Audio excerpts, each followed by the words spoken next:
특별히 오늘 묵상의 주제가 이 솔로몬 궁, 열왕기상 5장, 6장, 7장, 8장은 예루살렘 성전을 건축하는 말씀을 소개합니다. 그런데 갑자기 열왕기상 7장 1절부터 12절에 솔로몬 궁에 대한 말씀을 집어넣습니다. 앞뒤가 맞지 않는 문맥입니다. 왜 성전 건축을 이야기하는 과정에 솔로몬 궁에 대한 메시지를 집어넣었는가? 두 가지를 기억하셔야 됩니다. 첫 번째는 열왕기의 말씀은 역사서가 아니라 선지서라고 하는 것, 선지서. 그 다음에 두 번째는 선지자의 역할입니다. 선지자는 왕이 되었든 또 백성이 되었든 지위고하를 막론하고 그들이 잘못했을 때는 잘못한 것을 지적해야 됩니다. 예를 들면 다윗이 밧세바와 동침했을 때에 선지자 나단은 부잣집과 가난한 집의 양의 비유를 통해서 바로 당신이 그 사람이요, 담대하게 다윗의 잘못을 지적합니다. 그것이 선지자입니다.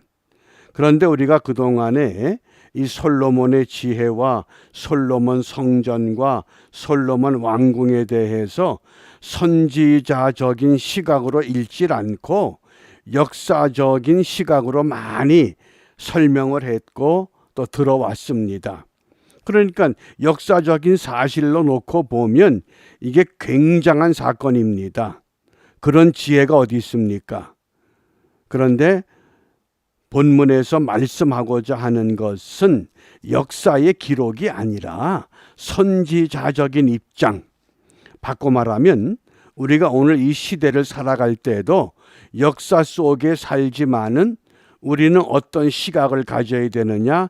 선지자적인 신앙의 안목을 가져야 됩니다. 이 시대를 정확하게 꿰뚫어 볼 수 있는.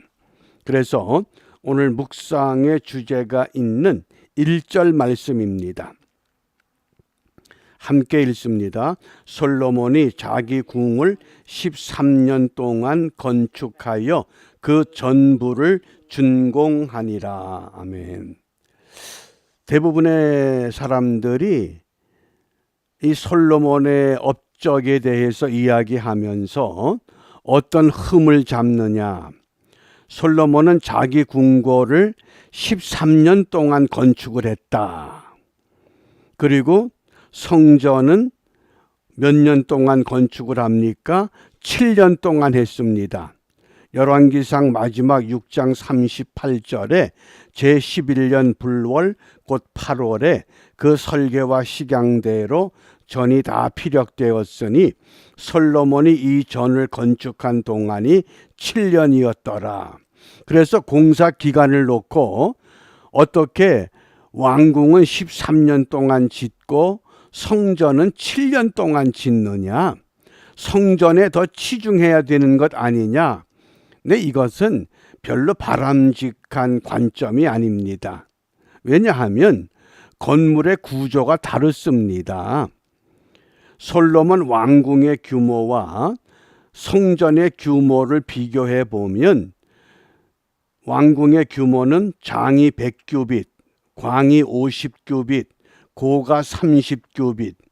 근데 성전은 단일 건물입니다. 단순한 하나의 건물입니다. 그래서 장이 60규빗, 광이 20규빗, 고가 30규빗 이렇게 그 규모가 소개가 됩니다. 원래 규빗이라고 하는 것이 이 어른의 팔꿈치부터 가운데 장지 손가락 끝까지 하면 대략 45cm라고 계산이 됩니다. 그런데 우리가 성경을 읽을 때에 이 규빗을 좀 더 쉽게 이해하기 위해서 100규빗 그러면 반으로 나누면 50입니다. 그러면 거기에다 미터를 붙이면 대략 50m 그러면 거의 맞습니다. 그러니까 길이가 50m입니다. 왕궁은. 그럼 성전은 60규빗이니까 절반이면 30입니다. 50m와 30m 차이입니다. 그럼에도 불구하고 성전을 7년 동안 건축했다고 하는 것은 심혈을 기울인 작품입니다. 그렇게 이해하시면 됩니다. 그런데 그런 것 때문에 솔로몬을 향해서 이 선지자가 이 궁궐에 대한 이 말씀을 성전을 건축하는 거기에 왜 삽입을 했느냐? 우리 한글 개역 성경에는 정확한 의미를 파악하기가 어렵게 번역이 됩니다. 그런데 현대인의 성경에 보면 또 솔로몬이 자기 궁을 13년 동안 건축하여 또라고 하는 접속사가 들어가 있습니다. 또라고 하는 건 뭡니까? 전에 어떤 일을 했는데 또다시 한다는 겁니다. 또 실수가 있다는 겁니다. 그래서 영어 성경에 보면 NIV나 킹 제임스 버전에 however but 그래서 그러나 부정 접속사를 썼습니다. 솔로몬이 왕궁을 건축하는 이것이 부정적인 시각으로 바라보라 그 뜻입니다. 그러면 이것을 어떻게 부정적인 시각이 되느냐?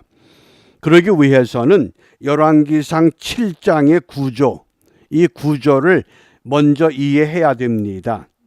5장에서는 건축 준비를 위해서 두로의 히람 왕에게 레바논의 백향목을 공급해 달라고 약속을 합니다. 그리고 6장에서 건축을 시작했습니다. 그리고 6장 마지막에 건축을 마쳤다 그랬습니다. 그런데 또 7장 1절부터 12절에 갑자기 솔로몬 왕궁 건축에 대한 것을 소개합니다. 성전 건축은 성전 건축으로 마무리가 돼야 합니다. 생뚱맞게 솔로몬 왕궁의 건축을 삽입을 한 다음에 그 다음에 이어서 성전 기구 제작을 소개합니다. 그러면서 그 7장 13절에서 26절에 오른편에 야긴과 왼편에 보아스라고 하는 두 놋 기둥을 제작할 때 히람이라고 하는 기술자를 데려옵니다. 이때 히람은 두로왕 히람과 이름은 같지만 같은 사람이 아닙니다. 전혀 다른 인물입니다. 그러면 왜 이렇게 성전 건축에 대한 삽입을 열왕기를 기록하는 저자에 의해서 이 말씀을 소개하고 있는가? 그 이유를 우리가 찾아내야 오늘 이 말씀을 통해서 우리가 얻게 될 교훈을 바르게 도출할 수 있습니다. 우리가 7장에서 보면 솔로몬이 솔로몬 궁을 지을 때에 세 가지가 그 궁 속에 들어가 있습니다. 첫 번째 7장 2절입니다. 레바논 나무로 궁을 지었으니 이건 솔로몬 왕궁을 말합니다. 궁전. 그리고 7절에 보면 또 심판하기 위하여 보좌와 낭실 곧 재판하는 낭실을 짓고, 여기 솔로몬의 궁과 재판소가 같은 모습입니다. 궁만 건축한 것이 아니라 거기에 재판하는 곳, 그러니까 당시 왕의 권위는 재판장으로도 임무를 맡았습니다. 여기까지는 큰 하자가 없습니다. 그런데 8절이 매우 중요합니다. 이것을 지적하기 위해서 솔로몬 궁 건축에 대한 말씀을 소개한 겁니다. 8절 말씀에 보면 솔로몬이 또 그 장가든 누구를 위하여? 바로의 딸을 위하여. 바로가 누굽니까? 애굽의 왕입니다. 애굽의 왕을 통칭 바로라고 부릅니다. 그래서 바로의 딸을 위하여 집을 지었는데 이 낭실과 같더라. 이 낭실은 어떤 것이냐? 레바논 나무로 궁을 지은 것과 똑같다, 그 뜻입니다. 솔로몬의 궁만 지은 것이 아니라 거기에 재판하는 궁도 짓고 거기에 바로의 딸을 위한 궁을 또 지었다는 겁니다. 그러면 한번 우리가 하나님의 성전이 있습니다. 성전과 마주보는 곳에 솔로몬의 왕궁이 있습니다. 그러면 성전을 마주보는 곳에 솔로몬의 궁이 있는 건 이해가 됩니다. 재판하는 궁이 있는 것도 이해가 됩니다. 그런데 이방 여인 바로의 딸을 위해서 여긴 집이라고 그랬지만은 이게 궁을 지었다는 겁니다. 똑같이 지었습니다. 이게 허락이 됩니까? 그러니까 이 솔로몬 궁을 삽입한 까닭은 솔로몬이 이렇게 일을 하면서 거기에 왜 바로의 딸을 위한 궁을 짓느냐, 그 얘기입니다. 이걸 지금 지적한 겁니다.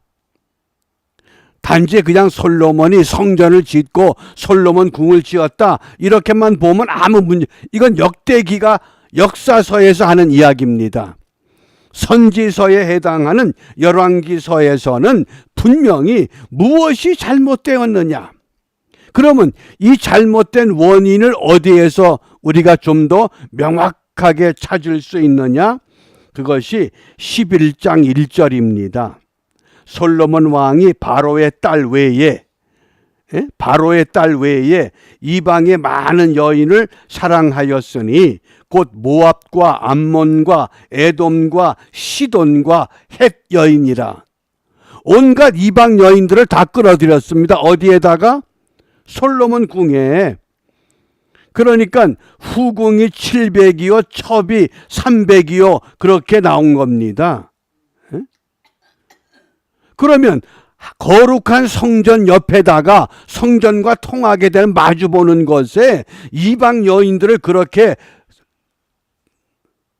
모실 수 있는 방을 만들었다. 이거 누가 좋아하겠습니까?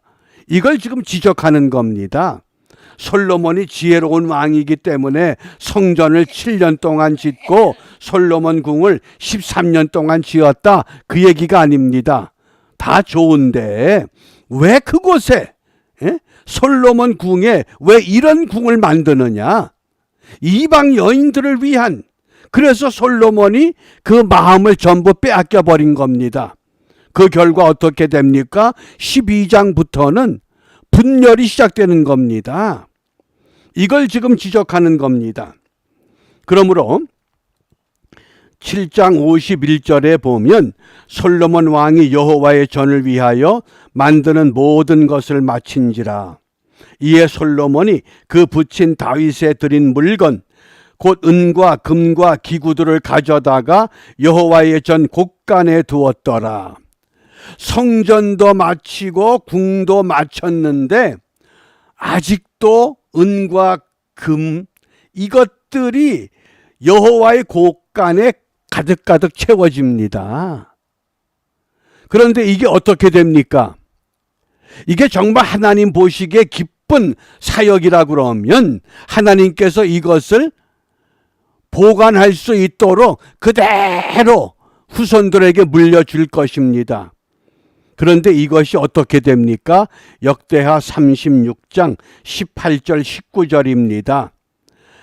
바벨론이라고 하는 나라가 등장하면서 이 솔로몬 성전을 완전히 회파하고 불태워버립니다.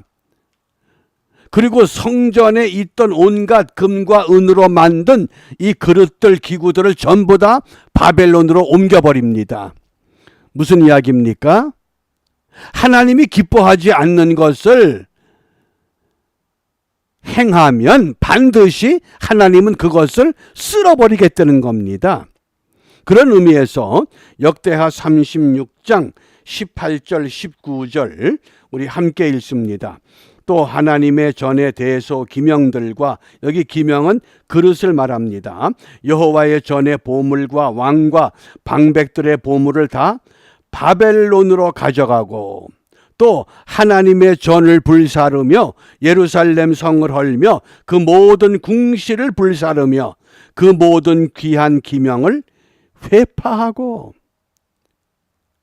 이제까지 솔로몬이 아름다운 성전을 지었고 온갖 성전의 기구들을 만들었고 궁궐을 지었다, 얼마나 지혜로운 왕이냐, 우리가 그렇게 역사적인 평가를 했습니다. 그런데 오늘 열왕기에서는 이것을 역사적인 평가가 아니다, 선지자적인 평가, 이것을 바르게 평하려는 겁니다. 그래야 다시 이러한 불행이, 이러한 잘못이, 이러한 실수가 반복되지 않을 것을 지금 말씀하시는 겁니다. 그게 열왕기서입니다. 그렇다고 하면 우리가 오늘 이 시대에 오늘 무엇을 기도해야 됩니까? 대통령 선거를 마치고 이 언론들이 보도하는 내용을 잘 들어보면 참 가관도 아닙니다. 두 가지를 강조하더라고요. 화합해야 된다. 그 다음에 여와 야가 협치를 해야 된다. 같이 힘을 모아서 정치를 해야 된다 그럽니다. 하나 물어보겠습니다. 선과 악이 공존, 화합해야 됩니까? 절대 그럴 수 없습니다. 이게 아주 이 교활한 이 속임수의 화법입니다. 모든 사람들이 볼 때는 화합이 그럴듯한 겁니다. 남과 북이 어떻게 화합을 합니까? 성경은 그걸 말하지 않습니다. 잘못된 것은 잘라내야 됩니다. 잘못된 것은 방향을 바꾸고 회개한 후에 화합과 협치가 이루어질 수밖에 없습니다. 그래서 오늘 우리가 기도할 때에 빌립보서 1장 27절입니다. 오직 너희는 그리스도의 복음에 합당하게 생활하라. 복음에 합당한 생활, 그리스도인의 명분을 가진 그런 정치인들, 국회의원들, 그런 지도자들이 아니라 복음에 합당하게 생활하는 사람들. 그러므로 우리가 오늘 기도할 때에 그리스도의 복음을 믿는 사람답게 진실하게 살아가자, 이것을 위해서 기도하기 바랍니다. 여의도 국회의원들 가운데 50%가 다 교인이라고 그럽니다. 근데 명목상의 그리스도인이지 그들이 정말 복음에 합당한 생활을 하는가? 요한계시록 2장 20절에 보면 두아디라 교회를 향해서 이렇게 책망하셨습니다. 그러나 네게 책망할 일이 있노라. 자칭 선지자라 하는 여자 이세벨을 네가 용납함이니 그가 내 종들을 가르쳐 꾀어 행음하게 하고 우상의 제물을 먹게 하는도다. 어떻게 복음과 이세벨이 화합할 수 있느냐, 그 얘기입니다.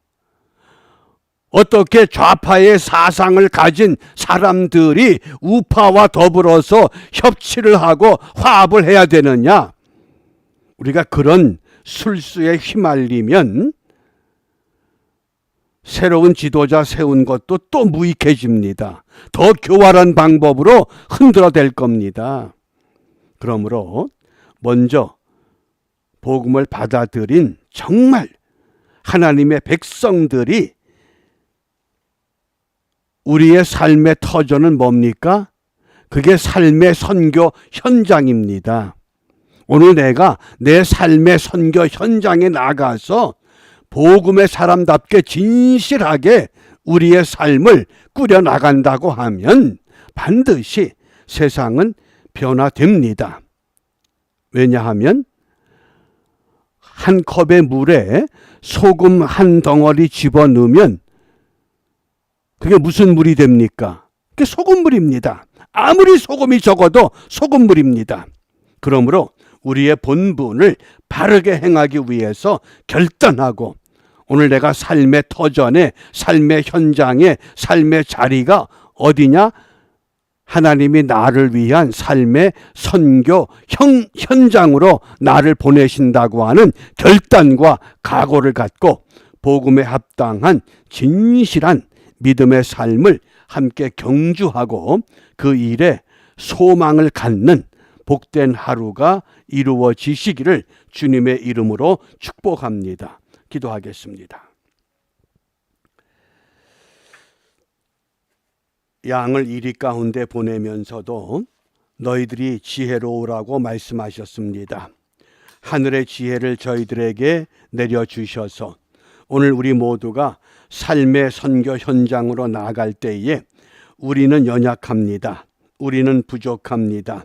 우리는 힘이 없습니다. 그러나 약속하신 보혜사 성령으로 저희들을 덧입혀 주시고 충만케 하셔서 어디를 가든지 하나님의 사람답게 복음에 합당한 진실한 믿음의 삶을 바르게 경주함으로 우리 주위 사람들에게 복음의 가치가, 복음의 진실이 무엇인가를 깨우쳐 보여주고 알게 함으로 이 세상을 변화시켜 나가는 하나님의 거룩한 백성들로 일어날 수 있도록 인도하여 주시옵소서.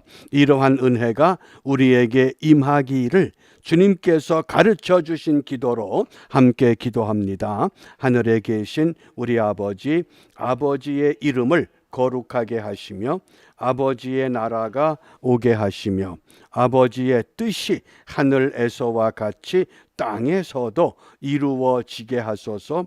오늘 우리에게 일용할 양식을 주시고 우리가 우리에게 잘못한 사람을 용서하여 준 것 같이 우리 죄를 용서하여 주시고 우리를 시험에 빠지지 않게 하시고 악에서 구하소서. 나라와 권능과 영광이 영원히 아버지의 것입니다. 아멘.